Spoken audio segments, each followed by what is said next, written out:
Thank you for listening to Scandinavian Crimes Podcast. Be sure to check out the episode links and be part of our other social media platforms where you can leave a topic suggestion or even share some of your insights regarding the subject matter of the episode. We will always do our best to provide a well-researched episode, but sometimes due to limited access to information and translation issues, some information can be lost. It is therefore good to do your own research and get a deeper understanding of a case of your own interest. So with that all said, let us start today's episode. Welcome to Scandinavian Crimes. My name is Devante, and say hello to my lovely co-host, Delila. Hi. And on this podcast, we talk about famous Scandinavian criminals who made their mark throughout Scandinavian history. So today, we're going to be covering part 2 of the Knutby kind of religious cult / murders and crime and case. So on this part, we will continue with a lot of what happened even after the initial couple of trials regarding Helg and his planning. And this is going to really be diving into what happened to the congregation as they kind of got confused and they were dealing with the feeling of loss and having outside forces kind of, trying to get in, or not necessarily get in, but basically interfere and intervene with their community. And also we'll focus on how Knutby developed more into a sect after the murder and how people within the community dealt with it, and just how much more intense things got as the cases kind of moved on and kind of evolved. So you already know what to do. Grab your tea, grab your snacks, grab your breakfast, grab your lunch, whatever time of day it is. Grab a little something while you put on your headphones and listen to this, because today we're going to be covering part 2 of the Knutby case.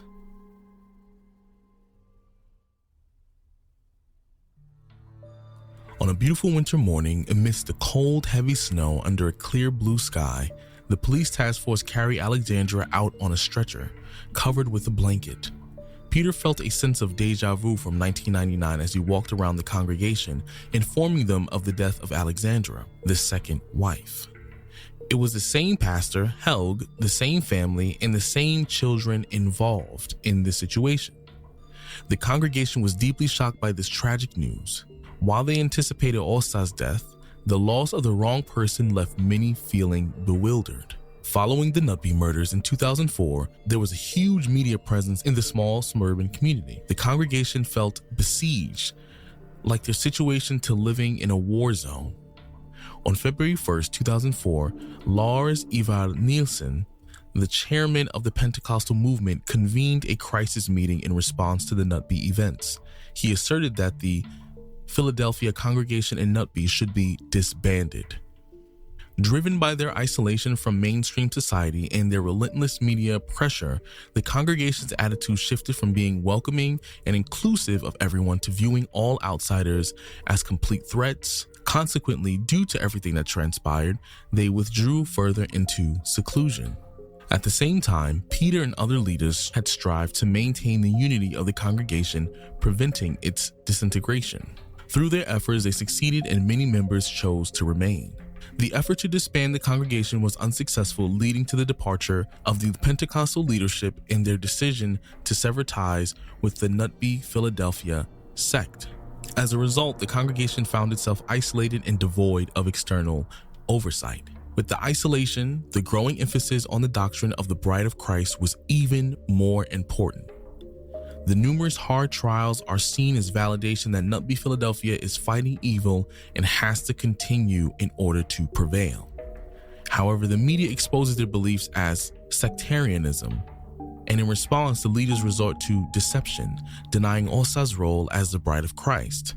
Nevertheless, beneath the surface, the conviction of the Bride of Christ doctrine and the awaited union with Jesus persisted. The delay in Jesus' return brings, however, much frustration in the community.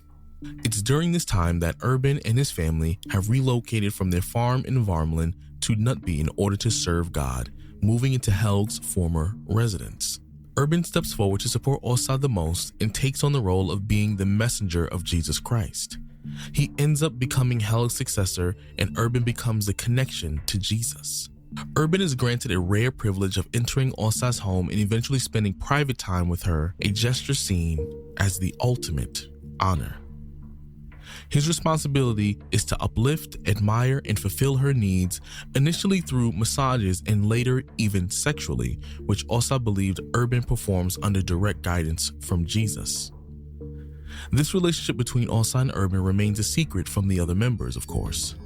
Over time, Urban gained significant religious authority, with members viewing him as more knowledgeable and esteemed than Åsa herself. He is perceived to possess a deeper understanding with God, which elevates his authority within the community. Urban has now assumed the role of pastor, emphasizing his necessity for the congregation to be in perfect condition for Åsa to meet Jesus. Åsa retreats to her house secluded from others and only interacts with the inner circle for many years. Urban takes charge of the members and the rest of the congregation in the meantime. The members were increasingly controlled by Urban, Åsa, and her closest associates, aka the inner circle. With a growing appetite for control and micromanagement, they dictated everything from household appearances to dress codes, even regarding to the length of a woman's skirt. Gradually, this extended to overseeing members' daily lives, stripping them of their ability to make independent decisions or form even personal opinions. Urban wielded authority, deciding who was deemed righteous and who earned the privilege of meeting Åsa. As Urban's reign progressed, more members fell into disfavor, facing ever harsher penalties. These individuals were banished from their own homes and forced to live in close proximity to the congregation. Here, they endured dismal conditions, with some relegated to sleeping on bare floors and others exposed to biting cold outdoor weather. The severity of their punishment depended on their perceived efforts to reform, leaving them trapped in a perilous struggle for constant redemption. It was also at this time that Åsa instructed Urban to take charge, emphasizing that people should heed his authority. He was to serve as her protector, shielding her from those she deemed wrong. Emma and Peter's dynamic shifted when Emma fell out of favor while Peter remained part of the inner circle. Initially perceived as a short-term ordeal, Emma ended up being isolated for 6 to 8 years. Peter faced strict restrictions and personal inquiries about his interactions with Emma. Despite this, he continued to spend time with her as usual, albeit discreetly.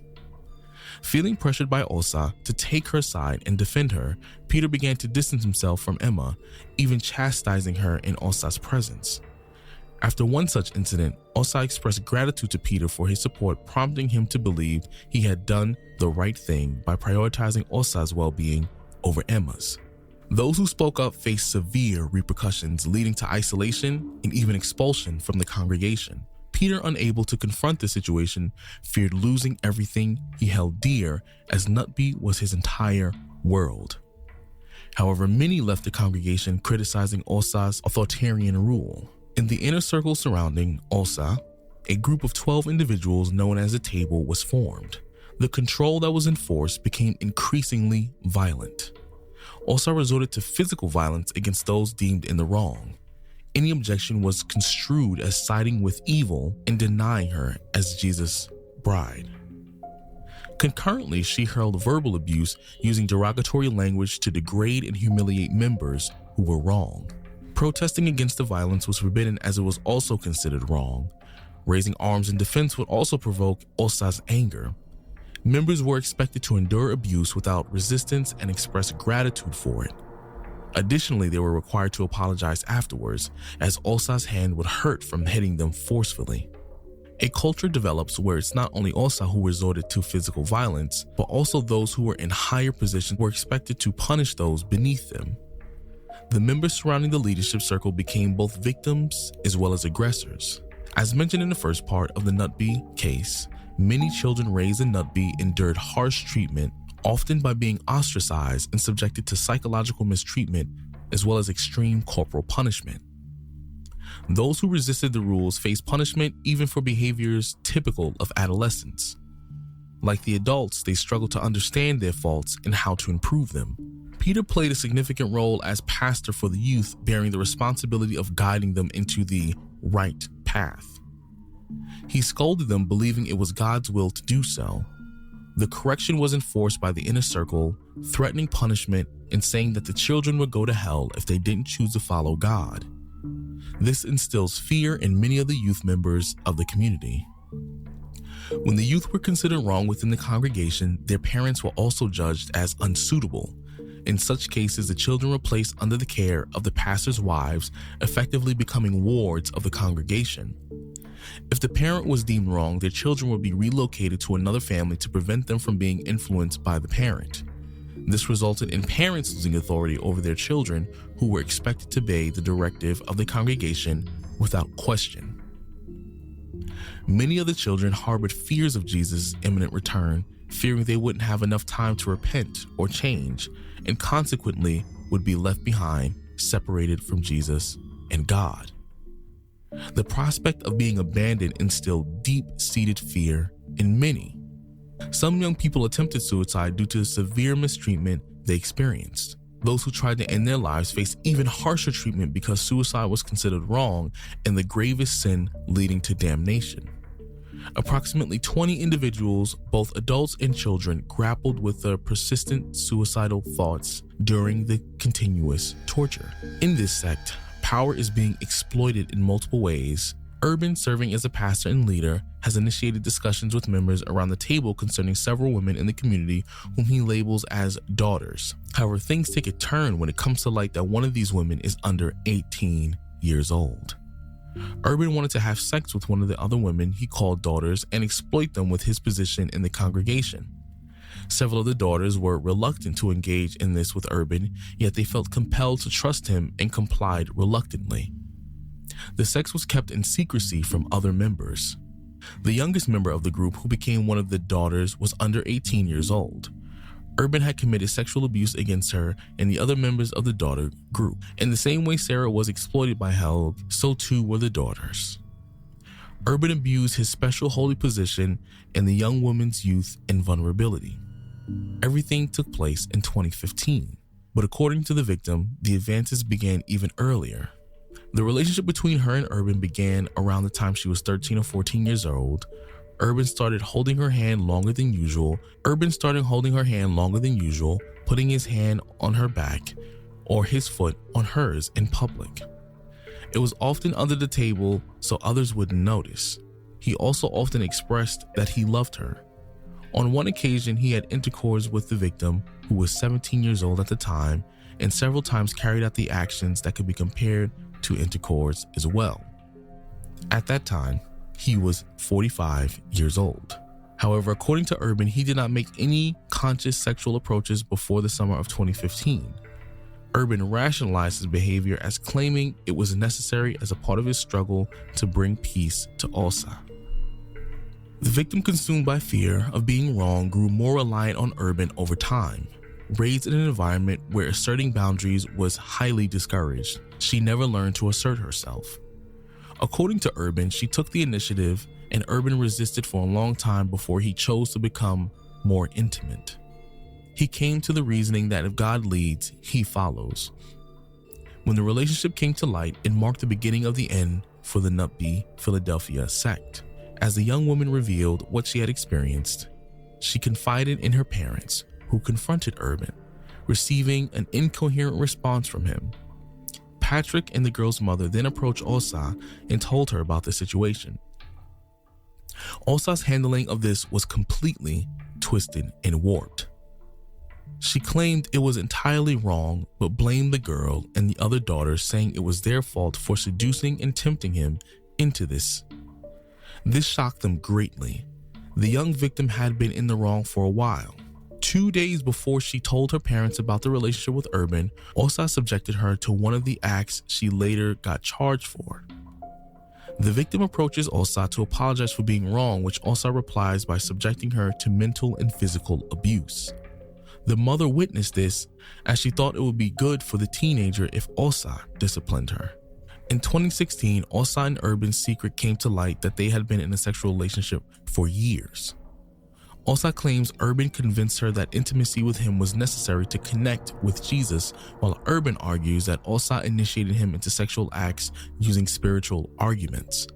However, the revelation stirred strong reactions within the inner circle, with many questioning Urban. While Urban denies wrongdoing, others in the group disagree.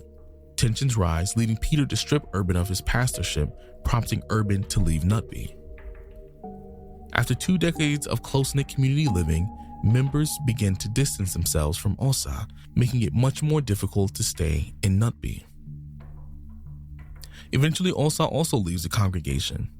Knutby is left with a scattered community, prompting Peter to consider reporting the crimes committed against several members by himself, Osa, and Urban. The prosecutor, Liselott Herschend, has filed charges against the 3 former pastors of the Knutby Philadelphia congregation for violence against congregation members during the period of 2014 through 2016. These events came to the attention of the police in fall of 2017 when Peter reported himself and informed them about the other incidents he was aware of. In 2018, the Knutby Philadelphia congregation dissolved, with most former members moving on from the sect. Osa was found guilty of assaulting 5 individuals in 8 separate incidences. She was sentenced to community service with a suspended sentence. Notably, the assault against the 18-year-old girl was deemed one of the most severe offenses. Urban was convicted of sexually exploiting a person in a dependent position and was also given a suspended sentence with community service. Both Osa and Urban were ordered to pay the damages done to the members. Peter was convicted of assault and unlawful coercion, receiving a suspended sentence as well as fines.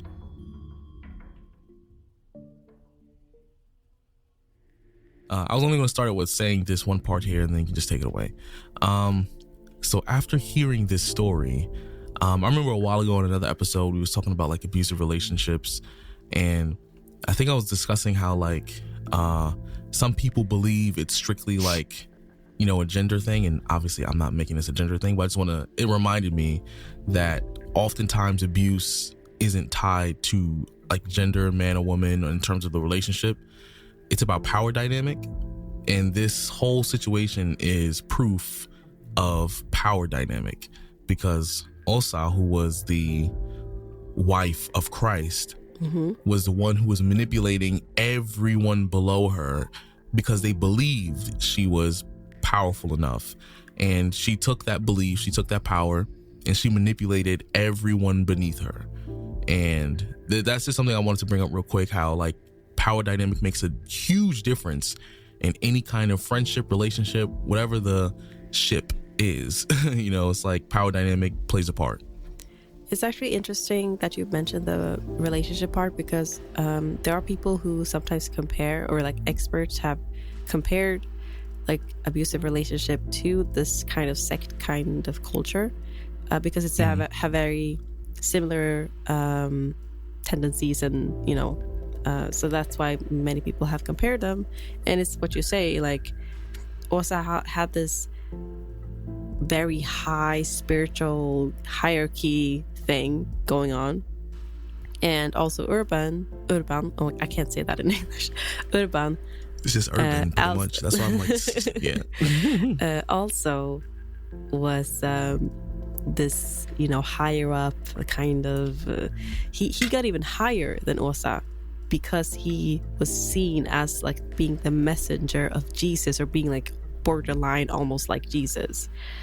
And he used that as well, as obviously as you guys can tell, and he used it in the ways of him having sex, for example, and taking saying that, oh yeah, I'm, you know, he used his power, and that's pretty much what this is all about. That's why Knutby Philadelphia ended up being how it ended up being. Everybody was greedy and wanted their share of their, you know, fun. Yeah. Also, what I want to mention regarding the transition of how Knutby Philadelphia, like slowly, you know, from compared to the first part, you know, it slowly turned into this happy, everybody's like a family, and kind of, you know, people started being afraid of death, and this like this not being able to be in favor of God, and they're trying to like please, what is closest to God, which was Åsa. And, it slowly turned into that sect and then became a sect. And now at the end of part 2, we notice how it kind of borderline touches like cult territory. Like cult-like behavior, yeah. Yeah. And, we have Urban, who's like more intense I feel like, Helge was intense, but Urban also was pretty intense. He used his power as well as Helge did. He was actually a truly like a successor of Helge in any way or form. And then we have like how he took that into his advantage. And I just like it, the whole Knutby Philadelphia ended up being like isolated even more because of the murder and death from the first part by Alexandra, her death. The Pentecostal, the head of Pentecostal at that time, they tried to reason with them and like, hey, we see that you guys have some bad tendencies of a sect. Want to have a dialogue on how we can kind of change you guys into a more healthy, less toxic way of thinking and environment. And they didn't want to. They just wanted to be validated as a true Christian branch of, they didn't want to be seen as a sect. And the thing is, the head of the Pentecostal was like, no, you guys are not having a healthy culture here. We want to help you guys to change. And they didn't want to change, so they just ended up being more isolated and being discarded from the whole Pentecostal church and as a whole. And that's when everything started to just going downhill. And I just think there's a lot of things going on, how it went so quickly as well. And I feel so bad for the people who was part of this. They lost a lot of years of their lives. Some people left after the murder incident, but some people stayed because Peter was like trying to, glue everything together. But I will say the reason why, what's the downfall of the so-called sect is fun to think, not fun, but interesting to think about, because it just goes to show you as well, when most forms of oppression in any form, all it takes is people, just one person to be like, I don't want to do this anymore. Whether they leave or stand up, it starts to create doubt in people's mind, like, well, if this person left, then why did they leave for? Then like the doubt is already sown. So I know there wasn't it's like, enough people who left maybe in the early stages, or like exactly after the murder, there weren't enough people leaving. I think in the beginning, technically nobody left at that time. It was just like, the people who technically left were the people who went to jail and someone who was murdered. There were people Helge's who left. wife. There were like very few, but it wasn't enough for like the OGs, the ones who stayed there for a long time. They didn't leave. They stayed. I'm more referring to like the people who were like mid-tier and up. Because I think in the early, if I remember correctly, I might be wrong. I think in the early stages when things first started to like get a little questionable, people left because they didn't have enough hold over those people because it was still early enough. But then, like you said, the people who stayed, they were the ones who like, okay, yeah, they got caught up in it because they probably were people, unfortunately, who had like a weaker propensity of being manipulated. So maybe they stayed. Exactly. They stayed, and then eventually at some point one person was just like, all right, this is too far. And then the foundation really started to crack after it went to its climax, and then once someone left, then it started to drop down. And so there were a lot of people it's just very who interesting left when Åsa started using violence and abuse, like physical violence. People started to leave then as well, but there were many who stayed who just was so afraid of like losing their like the whole, they were afraid to be seen as evil or being condemned by God. So unpure, unholy. Yeah, this whole holy thing. And it was also something I wanted to mention about the Holy Spirit and the holiness of being near God, or being message of Jesus, or being the wife of God, or whatever. is how, like, if you reach a particular spiritual level, your actions will never be seen as wrong or sinful.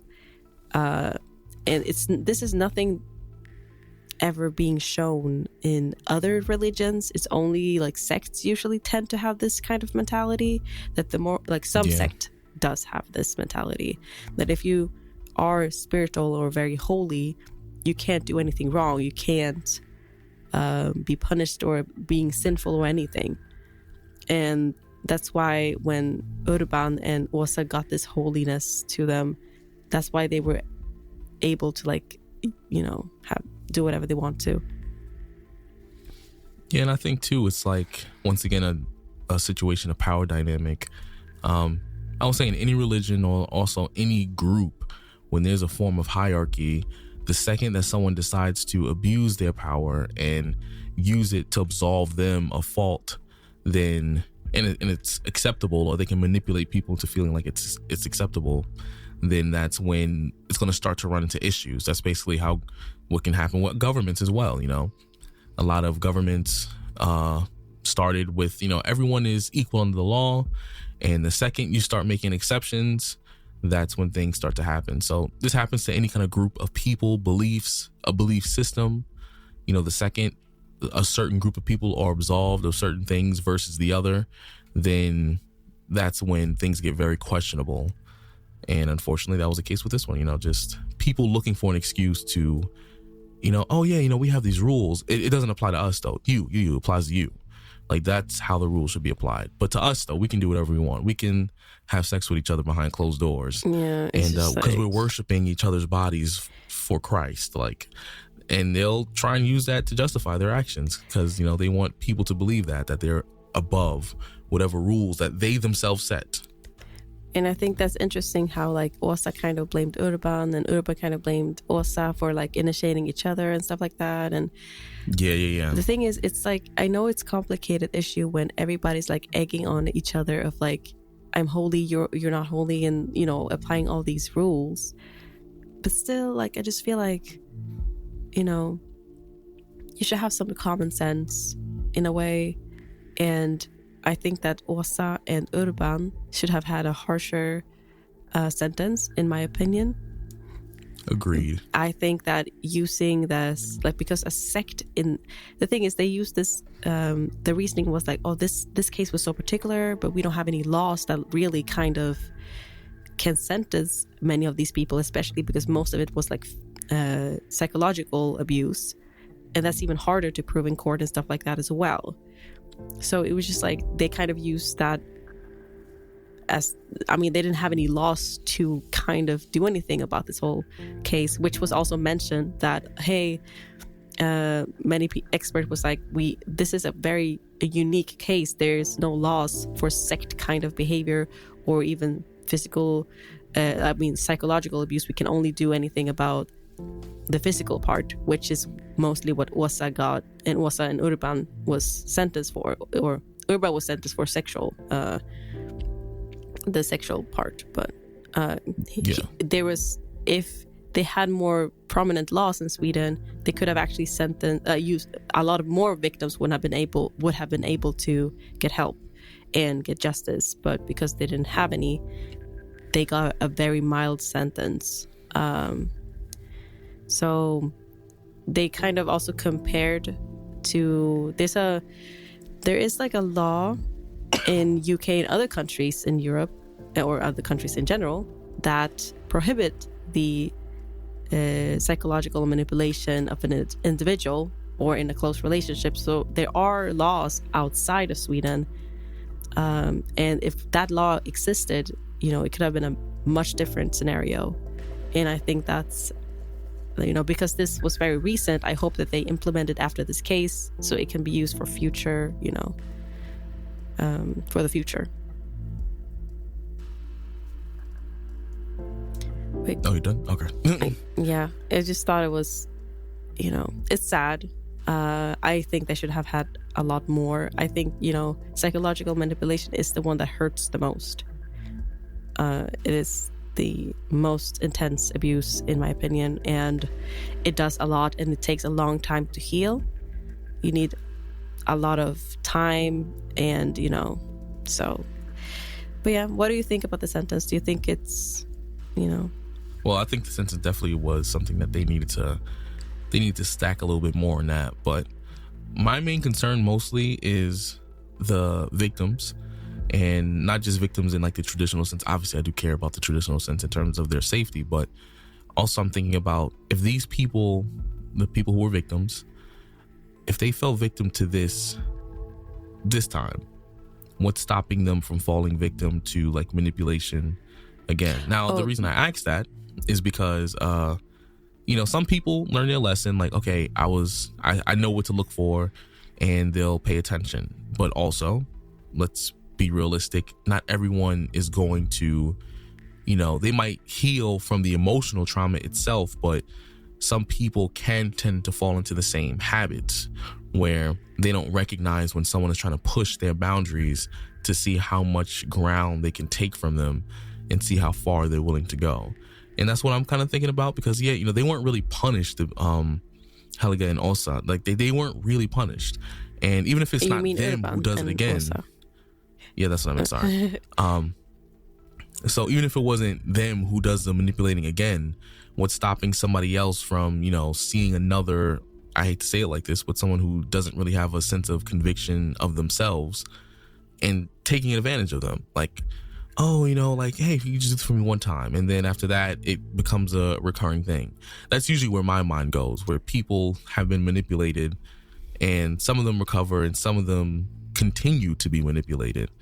There's been cases like that. People who never, like I said, lack of a better term, like they never gained a sense of self to put boundaries down in concrete. It's always in sand where it's easy to wash away and then just put another one. So that's what my mind goes to when I think of situations like this. I can just say shortly that they did get help by experts who work within the field of sect behaviors and sect things. So they did get help, but there were a lot of people who were suicidal. I don't know if anybody actually committed to suicide, but hopefully they can move on and be better, be healthier, and but all of them got help, but I don't know how they are today.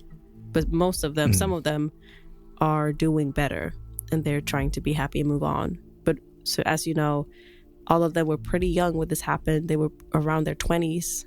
They were very young when all of them, there were a lot of youngsters who was staying for like 10, 15 years where their life kind of stopped. So, I don't know how they are today, but some of them are doing better. But I wanted to ask a little like extra food for thoughts, based on Urban and Åsa's relationship. I wouldn't be surprised if Helga and Åsa also had some type of relationship. Didn't they say they did have a relationship? Didn't they used to have like these really clear, but it was prayer sessions? Yeah, it was like nobody could really verify if they did have sexual intercourse in any way, but they had very intensive bond in like work relationship. That's pretty much code for sexual. I don't know. Okay, I'm just think of it like this. Think of it like this. If I was like, hey, as much as possible. So I can't fully say, but I wouldn't be surprised if they did. Allegedly. Okay. Then we'll just say allegedly. Okay. But think of it like this. Like, let's say I'm working and I'm like, hey, I'm really close with my coworker, Caroline. Even Helen was like, what the heck, like we work really closely together, me and my coworker Caroline. Like, what? That sounds like. What do you mean work so closely? There's like work wives, work husbands term. That's not okay either. I don't. Doesn't matter. I'm just saying. I'm just thinking like, I don't know. A work wife and a work husband is basically someone who likes you, but they know you have an actual partner at home. So at work, they try their best to try and woo you over during work hours. What its purpose was, I think. Google it. Okay, well, I'm just saying, like, based on the term of housewife and house husband, it's like work, having this like really good relationship at work, and they complement each other at work, but it's not really. Yeah, no, Google it. Oh my God. Okay, Google me and prove me wrong, as if Google can determine everything in life. Either way, that's how I interpreted it. I interpreted it as them having a work relationship, and not really, but they were like having this vibe at work. But, you know, I wouldn't be surprised if they actually did have intercourse.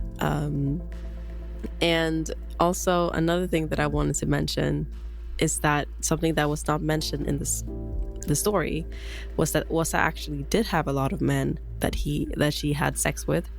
They were called like they were called lampposts, and they were believed to guide her spiritually to Jesus and guide her with light and stuff like that. And most of them did not want to have sex with her, but it was considered an honor for her to be attractive to them, and they had to kiss her and touch her and, you know, act as an instrument of Jesus. So they had to like do these things, which I think is very interesting, that it was deemed like, oh, Urban having sex, oh my God, that's crazy. But she'd been doing it, and they knew she was doing this for a long time. So I just think that this whole sex thing is just, you know, interesting. But as we mentioned before, you know, being holy, you're not sinful for anything, or you're not wrong for anything. Everybody else is wrong. And they kind of did put it on the victims as well. So just for everyone, Okay. but specifically you, Delila. Okay, prove me wrong. The general work wife and work husband thing, you're correct. That's the literal one. Exactly. However, the way that it's used colloquially, like in terms of like between, let's say, like read really between close the friends, lines, you know, like thing. Urban Dictionary. Yeah. So I'll use work wife because obviously I'm a guy. Yeah. So a woman in whom you work, whose proximity and frequent interaction leads to her becoming your primary female companion during work hours. She will become a substitute for your wife while you're at work, providing companionship and support, but without the emotional and sexual elements. For a time, you will eventually develop a huge crush on her, but will think they've kept it hidden. You haven't. Everyone at work will think it's obvious. So basically, it develops into a crush. Yeah, I never thought of it that way. I use it for its actual term, what it's used for. But, you know, I mean, maybe it is a thing in America. I have no idea. I don't know. But either way, I was just thinking that another food for thought is like, I wonder how everybody, like the media and everybody, was like okay that this sect existed, because it'd been going on since like the 1990 or 1980s or something. It's been going on for that long. I mean, the church, the congregation started at that time, I think, but it became a sect when Åsa returned. But you know, why don't you guys let us know what you think about the case? Cases like this, like religious sects and cults, are always interesting, always fun. Not fun, you know what I mean. It's interesting to hear and try and figure out motivations. So let us know on, the various social media platforms and all that jazz. And, once again, if you like the podcast, be sure to leave us a nice little review on whatever podcasting platform you're listening to us on as well.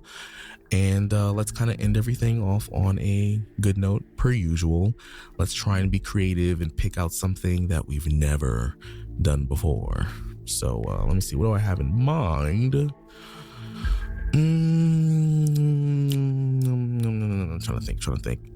I can go for some shepherd's pie.